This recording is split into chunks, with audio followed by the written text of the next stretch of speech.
के इस वीडियो के अंतर्गत हम अध्याय 2 की शुरुआत करेंगे और सबसे पहले 2.1 को एक ही वीडियो में कवर करेंगे। साथ ही साथ इसके कुछ उदाहरण हैं, उन एग्जाम्पलों को भी हम अच्छे से कवर करने वाले हैं। आइए तो देर किस बात की है, फटाफट से वीडियो करते हैं शुरू। आपके अध्याय का नाम है बहुपद। इसकी प्रश्नवाली करने से पहले इसका कुछ बेसिक है उसको हम क्लियर कर लेते हैं, ठीक है।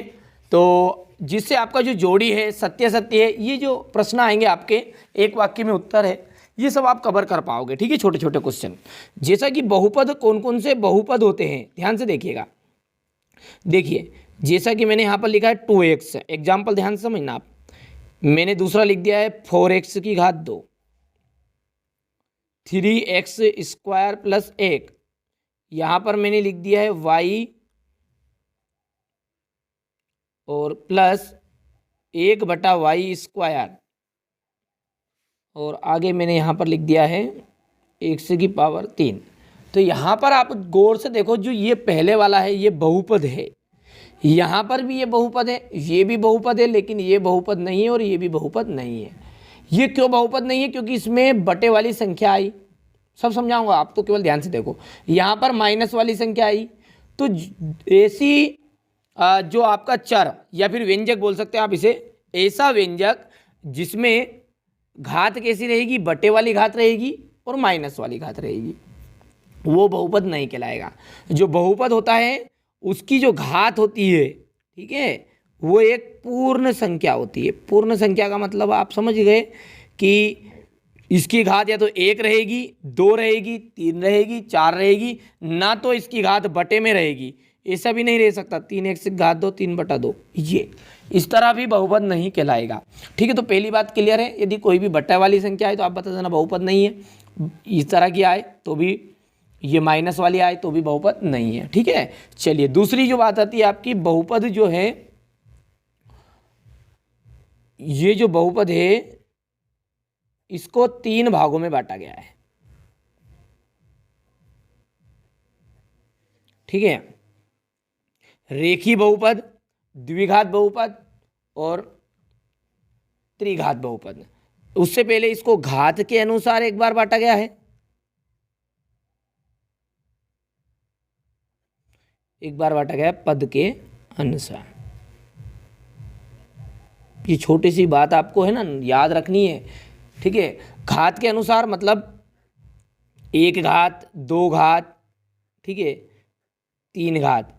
तो जो 1 घात वाला रहेगा वो उसे कहेंगे हम रेखिक बहुपद। 2 घात वाला जो रहेगा उसे हम कहेंगे द्विघात बहुपद। 1 घाती भी बोल सकते हैं इसे, और इसको हम कहेंगे त्रिघात बहुपद, त्रिघाती बहुपद, ऐसा भी कुछ नाम है इसके। इसी तरह पद के अनुसार जब हम बांटेंगे तो पद के अनुसार भी आपका एक पदी, जो भी आपने 9th में पढ़ भी लिया, वैसे थोड़ा सा जस्ट रिवाइज कर रहे हैं ताकि इससे नंबर जो क्वेश्चन बनेंगे वो आपको समझ में आ जाएंगे। द्विपदी बहुपद और एक आ जाएगा आपका त्रिपदी बहुपद। अब यदि जहाँ पर ये पद की बात करेंगे वहाँ पर देख लीजिए, ये जो एग्जाम्पल लिखे हैं तीनों एग्जाम्पल में आप देखिए गौर से, पद के अनुसार, हाँ ये एक पदी है, ये भी एक पदी है, लेकिन ये द्विपदी है क्योंकि 2 पद है। पर घात के अकॉर्डिंग यदि बात करें तो ये 1 घाती हो गया है और ये 2 घाती। यानी कि हम यदि घात के अनुसार बात करेंगे तो घात देखनी है, और पद के अनुसार बात करेंगे तो पद देखने हैं केवल। एग्जाम्पल लिख लेते हैं कुछ थोड़े से। यहाँ पर मैंने आपको सामने लिखा है 2 - x की घात 3, ठीक है, x की घात 3। फिर अगला है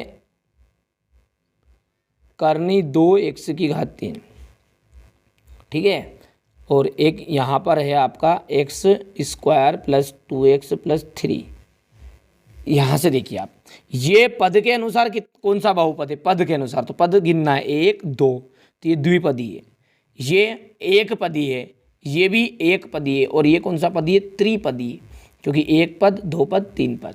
पर हमारा जो 10th का सिलेबस है वो पद के अनुसार नहीं है, घात के अकॉर्डिंग चलेगा, ठीक है। तो घात के अनुसार ये कौन सा है आपका, द्विघाती की त्रिघाती, त्रिघाती, ये भी आपका त्रिघाती है, ये भी त्रिघाती है, ये आपका द्विघाती है। अब यहाँ पर इतनी बातें तो आपको क्लियर हैं, लेकिन मैं यदि आपको एग्जाम्पल के रूप में बस समझाऊँ और आगे, तो मैं पहले एग्जाम्पल लेते कुछ रेखिक के, ध्यान समझना। अब आएगी आपकी काम की चीज़ रेखिक। यहाँ पर देखिए 2x, और या फिर हम दूसरा लिख सकते हैं 2x + 2। बस इसके आगे हम ज़्यादा लंबा नहीं लिख सकते। यदि ज़्यादा आगे लिखेंगे, ऐसा लिखा हमने 2x + 3 + 5x, तो ये आपस में जुड़कर ही वापस दो पद रहेंगे। तो जो रेखिक बहुपद है उसको अधिकतम कहाँ से कहाँ तक लिखा हमने, ये आपका a बनेगा और ये बनेगा आपका b। तो क्या बना, रेखिक बहुपद का व्यापक रूप। ये मोस्ट इम्पोर्टेंट है, ठीक है, रेखिक बहुपद का व्यापक रूप। अब रेखिक का कौन बना है, ax + b, ठीक है। बस इतना सा लिखना है, जहाँ a का मान नहीं हो सकता 0। यदि हम यहाँ पे a का मान 0 कर देते हैं तो यहाँ पर रख के देख लो, a की जगह पे 0 रख दिया, गुणित x हो गया +2, अंत में क्या निकला, केवल 2 निकला। तो यानी कि ये बात आपकी गलत साबित हो गई। तो ये रेखिक का हो गया है। द्विघात जो है, वैसे पढ़ लिया है ये आप सब आपने, जल्दी जल्दी बता रहा हूँ थोड़ा सा। द्विघात जो है, जिसकी घात 2 होती है, उसका व्यापक रूप रहेगा आपका, ज़्यादा से ज़्यादा बड़ा इतना लिख सकते हैं हम, 2x² + 3x + 5, ठीक है। तो ये बन जाएगा आपका ax² + bx + c। ये आपको याद रखना है, ये और ये इतना सा यहाँ पर भी लिख देना, जहाँ a ≠ = 0। बस ये दो चीज़ें समझानी थी उद्देश्य। चलिए अब प्रश्नवाली की ओर आगे बढ़ते हैं। चलिए, तो प्रश्नवाली में सबसे पहला प्रश्न, और एक ही प्रश्न है एक्सरसाइज में, किसी बहुपद px के लिए y = px है का ग्राफ नीचे दी गई आकृति है में दिया गया है। प्रत्येक स्थिति में px के शून्य ज्ञात करिए, ठीक है। किसके शून्य ज्ञात करने का बोला उसने, px के। तो आपको इसको हल करते समय केवल एक ही बात का ध्यान रखना है, जो क्या है, यहाँ पे देखिए बस, ये जो आपका ऊर्ध्वाधर रेखा जो है, ये आपका कहलाता है y अक्ष, और ये आपका कहलाता है x अक्ष, ठीक है। इसको आप x' बोल सकते हैं, इसको आप y' बोल सकते हैं, ठीक है। और ये होता है मूल बिंदु। अब ये जो यहाँ पर शून्यकों की संख्या, यदि जैसे मैंने एक चित्र बनाया है, पहला चित्र आपका इस तरह का है, यदि ये जो ग्राफ है, ये ग्राफ बनाया ऊपर, ये x अक्ष को काटेगा तो ही शून्यक होंगे, वरना शून्यक नहीं होंगे। क्या बोला है मैंने, कि जो ग्राफ है वो किसको काटना चाहिए, x अक्ष को, ठीक है। तो जो ग्राफ x अक्ष को जितने बिंदुओं पर काटेगा उतने ही उसमें शून्यकों की संख्या होगी। यहाँ पर आप बताइए कितने शून्यक हो सकते हैं, बताइए। यहाँ पर 0 शून्यक है। क्यों, क्योंकि ग्राफ y अक्ष को काट रहा है, ना कि x अक्ष को। लाइन आंसर की ध्यान से समझना, यहाँ शून्यकों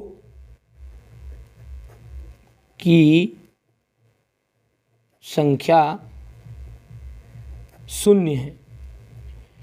क्यों है, क्योंकि ग्राफ x अक्ष को किसी भी बिंदु पर प्रतिच्छेद नहीं कर रहा है। इसका मतलब क्या है, कि जितने बार ये ग्राफ x अक्ष को काटेगा उतने ही शून्यक होंगे। तो बस यहाँ पर लिख देना, ये आंसर है बस पहले का, ठीक है। इस चित्र में देखिए।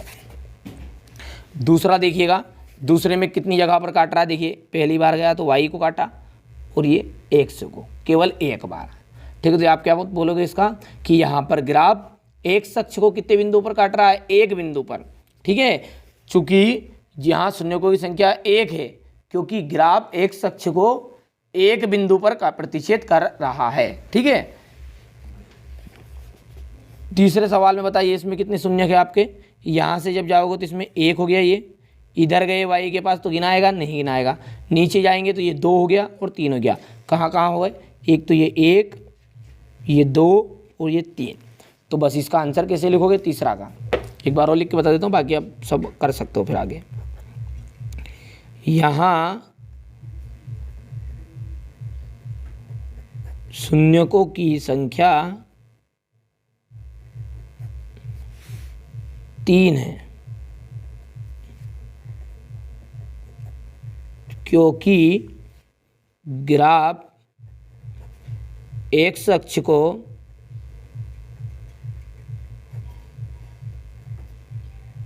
तीन बिंदुओं पर प्रतिच्छेद कर रहा है। ठीक है, ये आपको लिख लेना है, इतना सा लिख लोगे, ये नोट कर लेना बस। इसी तरह आप लाइन बाय लाइन बदलते जाना बस। ठीक है, सारे अब एक साथ देखते हैं। इसमें देखिएगा, चौथे को बताइए, इसमें कितने शून्य के, 1 और 2। यहाँ पर 2 शून्य के। इसमें एक तो 1 2 ये गिनाएगा नहीं गिनाएगा, फिर 1 2 3 4, तो यहाँ पर शून्यों की संख्या कितनी है, 4 है। यहाँ पर देखिए ये 1 हुआ है और ये घिसाता हुआ है, घिसता हुआ गया तो इसको 1 गिना जाएगा। ठीक है, 1, ये 2 और ये 3, तो यहाँ शून्यों की संख्या कितनी हो गई है, 3 हो गई है। बस इसी तरह कर लोगे। ठीक है, अब उदाहरण का और है, एक प्रश्न आएगा 100% परीक्षा में। ठीक है भैया, यहाँ से देखिए ये एग्जाम्पल है यहाँ पर, इसमें बताइए तो इसमें कितने शून्य के बताइए। पहले में एक, तो इसमें 1 शून्य के केवल, और क्या, इसमें पहले में 1 हो गया, इसमें 1 2, इसमें 1 2 3। ठीक है, 3 शून्य हो गए। इसी तरह इसमें बताइए, इसमें 1 शून्य के, इसमें 1 शून्य, इसमें 1 2 3, 3 शून्य यहाँ पर है। ठीक है, तो जब बोल देना है, आपको बता देना है कि ये चूंकि यहाँ पर शून्यकों की संख्या 3 है, क्योंकि ग्राफ एक्स अक्ष को 3 बिंदु पर प्रतिच्छेद करता है। तो ये थी आपकी एक्सरसाइज 2.1, बहुत ही सिंपल है और 2 नंबर का एक क्वेश्चन आता है, या तो उदाहरण में से जितने बताए मैंने ये और ये आ जाएगा। और वहाँ से आपको 2 चीज़ याद रखनी है, एक तो व्यापक रूप वाला, और रेखिक बहुपद किसे कहते हैं, द्विघात बहुपद किसे कहते हैं। फिर भी कोई डाउट रह गया हो बेधड़क कमेंट कर देना, बिल्कुल आपकी मदद की जाएगी। ठीक है, एक्सरसाइज 2.2 बहुत ही जल्दी डलेगी, डिस्क्रिप्शन में लिंक मिलेगी इसकी आपको। ठीक है, घबराना नहीं है। देखिए केवल 2 प्रश्न वाली बची, नई बुक से पढ़ना है आपको। पुरानी सेकंड बुक में क्या था, 2.2 के बाद में 2.3 भी थी, उससे नहीं पढ़ना है, बहुत सारी चीज़ें हटी हुई है। तो नई कॉपी से पढ़ना है, नई बुक से पढ़ना है, जो 2023 और 24 में दी गई हो। यहाँ पर देखिए सत्र लिखा होना चाहिए, यहाँ पर 23-24 ये, बस। इसके बाद में अब आपकी कभी भी बुक्स रिड्यूस नहीं होगी, ये हमेशा के लिए रिड्यूस हो गई है। ठीक है, चलिए, तो इसी तरह के जो सारे मैथ्स के क्वेश्चन उनको देखने के लिए चैनल को सब्सक्राइब जरूर कर लीजिएगा।